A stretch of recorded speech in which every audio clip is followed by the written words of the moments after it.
Hi Manatee, it's Mrs. Kublank. Today we are going to take a reading inventory assessment. Looks like a test, smells like a test, but it's not for a grade. It's actually a tool that here at Manatee we use um, to help find the right books in the library, to help us make progress in reading. So we're not reading baby books or too hard of a book.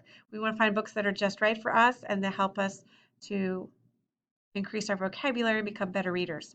So on the virtual classroom this week, you're going to see Sam the dog. This is a new app on your Launchpad. So please click on Sam first and watch the tutorial on how to do your reading inventory. And then go to your Launchpad and take your reading inventory. That's what I want you to do this week at home as a virtual learner. And for my students here at Manatee, we are going to get the tutorial and we are going to take the reading inventory as well.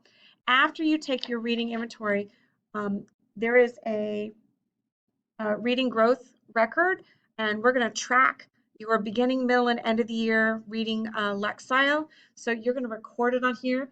You're going to put your name, your student number, which is your 7-digit student number, your teacher's name, and then down below there's a place for today's date, the Lexile score that you see at the last screen of reading inventory. You're going to write that Lexile score and the location. You'll need to write where you took it. And remember, this is something that you take on your own. It doesn't help if mom and dad or brother or sister or anybody give you answers.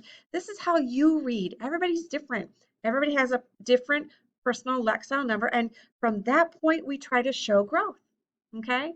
So it's important that you do your very, very best and you do it independently because I know we can make progress together.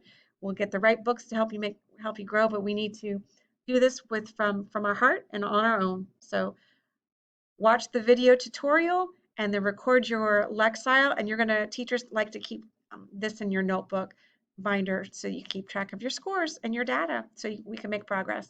So I hope that helps. That'll help us to check out great books this year at Manatee. So if you have any questions, let me know, but good luck.